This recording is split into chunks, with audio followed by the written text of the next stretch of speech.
आप सभी का स्वागत है एनीमे की इस दुनिया में। तो इस एपिसोड की स्टार्टिंग स्पिरिट फॉरेस्ट को दिखाने से होती है, जहां पर हम मदर ऑफ ऑल स्पिरिट्स लीनो को देखते हैं। वो अपने साथ काम कर रही छोटी सी नन्ही सी परियों को कहती है कि उसने डीमन वर्ल्ड जाने का फैसला कर लिया है, लेकिन इससे पहले कि वो इस फैसले के पीछे का कारण बता पाती, तभी वहाँ पर जोरदार धमाका होता है। और ये धमाका करने वाला और कोई नहीं बल्कि खुद गॉड थे। आगे गॉड लीनो से कहते हैं कि मैंने तुम्हें चुना है मेरे बच्चे की माँ बनने के लिए, जिस पर लीनो साफ साफ मना कर देती है और गॉड को अपनी पावर की मदद से स्टेप करती है। लेकिन जाहिर सी बात है कि गॉड की पावर उससे काफी ज्यादा होती है, जिसकी मदद से गॉड लीनो के हमले को रिवर्स करके उसी को जकड़ लेते हैं। अब आगे गॉड लीनो को अपनी पावर की मदद से प्रेग्नेंट करने वाला था कि तभी वहाँ पर जोरदार डिमोनिक हमला होता है, जिसके जवाब में गॉड कुछ कर पाते उससे पहले ही 2000 साल पहले का डीमन किंग यानी एनोस गॉड के हार्ट को बाहर निकाल लेता है। लेकिन गॉड को इससे कोई फर्क नहीं पड़ता है,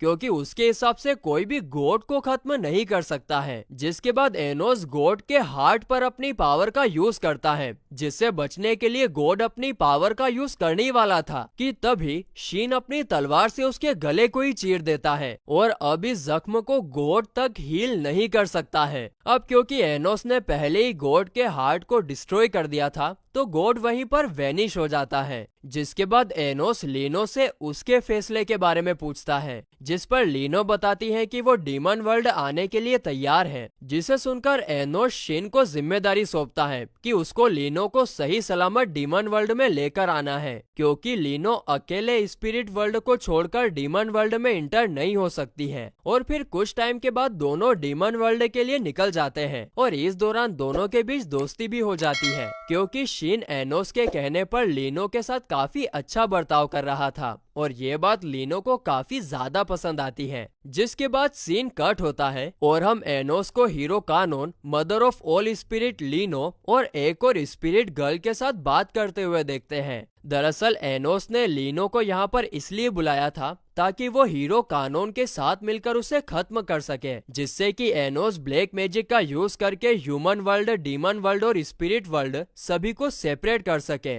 और बेचारे शीन को ये सब अपनी आंखों से देखना पड़ता है कि कैसे उसके भगवान यानी डीमन किंग ने खुद का सेक्रीफाइस दिया ताकि दुनिया में पीस आ सके। जिसके बाद शीन लीनो को वापस स्पिरिट फॉरेस्ट में लेकर आता है, जो कि पूरी तरीके से काला पड़ चुका है। तभी परियां लीनो को बताती हैं कि स्पिरिट फॉरेस्ट तबाह हो चुका है, सारी स्पिरिट्स डिस्ट्रॉय हो गई हैं। तभी वहां पर डिवाइन बीस्ट अपीयर होते हैं, जिन्हें शीन अपनी तलवार से खत्म करने लगता है। और इस दौरान एक डिवाइन बीस्ट तो लीनो पर भी अटैक करता है, लेकिन कोई अनजान फोर्स उसे पहले ही खत्म कर देती है। और ये अनजान फोर्स और कोई नहीं बल्कि बच्चे के रूप में एनोस था। यहाँ पर सीन कट होता है और हमें प्रेजेंट का सीन दिखाया जाता है, जहाँ पर एनोस साशा के पहने हुए न्यू रिबन्स को नोटिस करता है और उसकी काफी तारीफ करता है। एनोस की बातें सुनकर साशा शर्मा जाती है, क्योंकि उसने नहीं सोचा था कि एनोस उसे इतनी बारीकी से देखता है। तभी वहाँ पर ले और मीसा आते हैं, जिन्हें एक साथ देखकर साशा कहती है कि शायद तुम लोग अपना रिलेशनशिप नेक्स्ट लेवल पर लेकर आ गए हो, क्योंकि देखो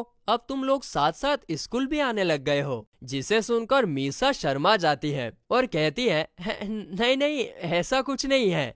जिसके बाद सीन क्लासरूम की तरफ शिफ्ट होता है, जहां पर टीचर हिस्टोरिया सभी को बताती है कि हीरो एकेडमी से 2 ट्रांसफर स्टूडेंट हमारे साथ पढ़ने के लिए आए हैं और वो और कोई नहीं बल्कि एलेनोर और जेसिका थे। वे लोग एनोस को थैंक्स बोलते हैं, क्योंकि उसी की वजह से वे दोनों डीमन एकेडमी को ज्वाइन कर पाए थे। इसके बाद टीचर स्टूडेंट को मिस्टर डीटी से इंट्रोड्यूस करवाती है, जो कि 7 एल्डर डीमन इंपेरियल में से एक है। दरअसल डीमन इंपेरियल्स के पास डीमन किंग के बाद सबसे ज्यादा पावर्स होती है। जिसके बाद डीटी स्टूडेंट्स को बताता है कि वो यहाँ पर हिस्ट्री की क्लास लेने के लिए आया है और इसी दौरान वो स्टूडेंट्स को ये भी बताता है कि एनोस डेल्हेविया एक फेक डीमन किंग है और रियल डीमन किंग इसी क्लास में मौजूद है, जो कि एनोस है। जिसके बाद डीटी एनोस को सामने बुलाकर सभी स्टूडेंट्स को अपने मैजिक की मदद से एनोस के सामने झुकने के लिए मजबूर करता है और स्पेशली रॉयल स्टूडेंट्स को, जो एनोस को डीमन किंग नहीं मानते हैं। लेकिन एनोस के मन में ऐसा कुछ नहीं होता है और इसीलिए वो तुरंत सब कुछ नॉर्मल कर देता है। वो कहता है कि अब इस दुनिया में पीस आ चुकी है,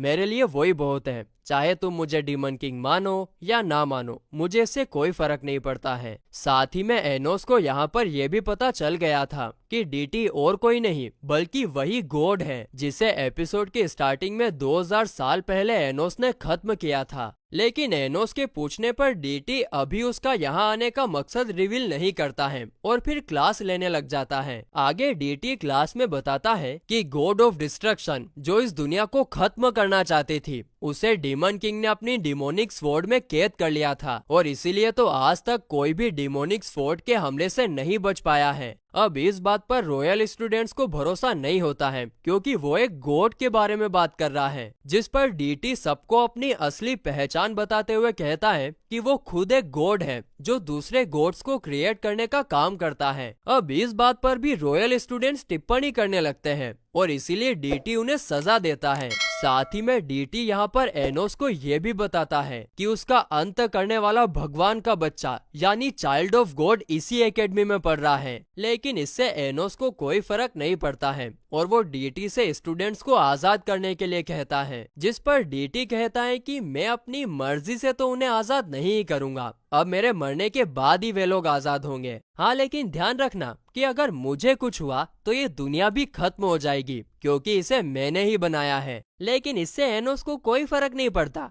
बंदा अपना खतरनाक है यार। एनोस उसकी बात सुनते ही तुरंत अपनी डिमोनिक तलवार को समन करके डीटी को स्टेप करके खत्म कर देता है, जिससे सारे स्टूडेंट्स आजाद हो जाते हैं और इसके बाद एनोस डीटी को वापस जिंदा करता है। हाँ, लेकिन सिर्फ उसकी 10% पावर के साथ ही, जिसे देखकर डीटी हैरान रह जाता है कि एनोस अब काफी ज्यादा पावरफुल हो गया है। वो अब लिटरली गॉड को मारकर वापस जिंदा कर सकता है। इतना ही नहीं बल्कि उसने तो गॉड की पावर को भी 10% कर दिया है। जिसके बाद एनोस डीटी को वार्निंग देते हुए कहता है कि आज के बाद कोई बेवकूफी मत करना क्योंकि मेरी नजर हमेशा तुम पर बनी रहेगी। इसके बाद क्लास खत्म होती है और हम एनोस को उसके ग्रुप के साथ डिस्कस करते हुए देखते हैं और इस दौरान ले कहता है कि डीटी ने कहा था कि एकेडमी में चाइल्ड ऑफ गॉड है, हमें उसका पता लगाना चाहिए। जिस पर एलेनोर भी कहती है कि हाँ, तुम सही कह रहे हो, अगर वो आगे चलकर एनोस के लिए खतरा बनने वाला है तो हमें उसे अभी ढूंढकर ठिकाने लगाना होगा। जिस पर एनोस भी एग्री करता है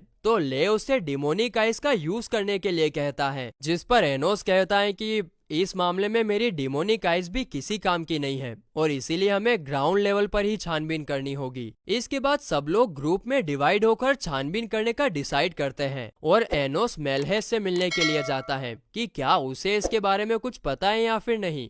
तो वहीं एलेनोर भी चाइल्ड ऑफ गॉड को ढूंढने के लिए जाने वाली थी कि तभी उसे चश्मिश, बॉडीगार्ड और छोटू का मैसेज मिलता है जो कि डीमन वर्ल्ड में थे। चश्मिश एलेनोर को बताता है कि उन्हें कुछ एंशंट आर्टिफैक्ट मिले हैं जो जग्गा से रिलेटेड हैं। अब ये सुनकर तो एलेनोर उनसे मिलने का डिसाइड करती है। तो दूसरी तरफ हम मीसा और ले को देखते हैं। मीसा को लग रहा था कि ये चाइल्ड ऑफ गॉड का जरूर 2000 साल पहले से कुछ तो लेना देना है, लेकिन ले कहता है कि नहीं, ऐसा नहीं हो सकता। ये जो गॉड यानी डीटी है, इसने 2000 साल पहले जग्गा को प्रोसेस्ड किया था एनोस के खिलाफ लड़ने के लिए, तो जरूर ये उसकी कोई चाल होगी। जिसे सुनकर मीसा को डर लगने लगता है कि कहीं उसे या फिर ले को या फिर उसके किसी फ्रेंड को कुछ हो ना जाए। जिस पर ले कहता है कि घबराने की कोई बात नहीं है, मैं तुम्हारे साथ हूँ और तुम्हारा तो 2000 साल पहले हुई जंग से भी कोई लेना देना नहीं है। और हाँ, चाहे कुछ भी हो जाए, तुम कहीं पर भी हो और अगर मुसीबत में हो तो मैं तुम्हें बचाने के लिए जरूर आऊंगा।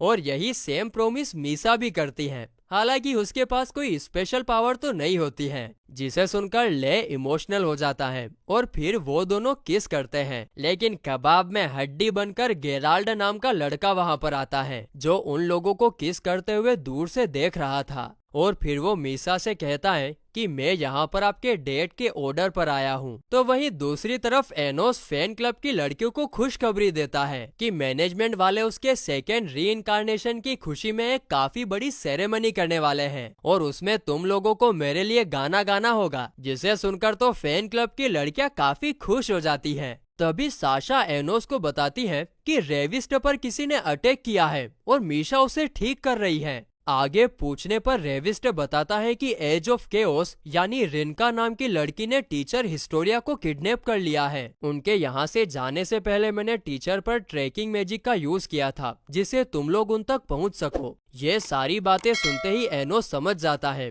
कि ये काम जरूर 2000 साल पहले के डीमंस ने किया है, लेकिन इससे साशा और मीशा को कोई फर्क नहीं पड़ता है और वे लोग फिर भी टीचर हिस्टोरिया की मदद करने के लिए चले जाते हैं। और फिर इसी के साथ ये एपिसोड यहीं पर खत्म होता है।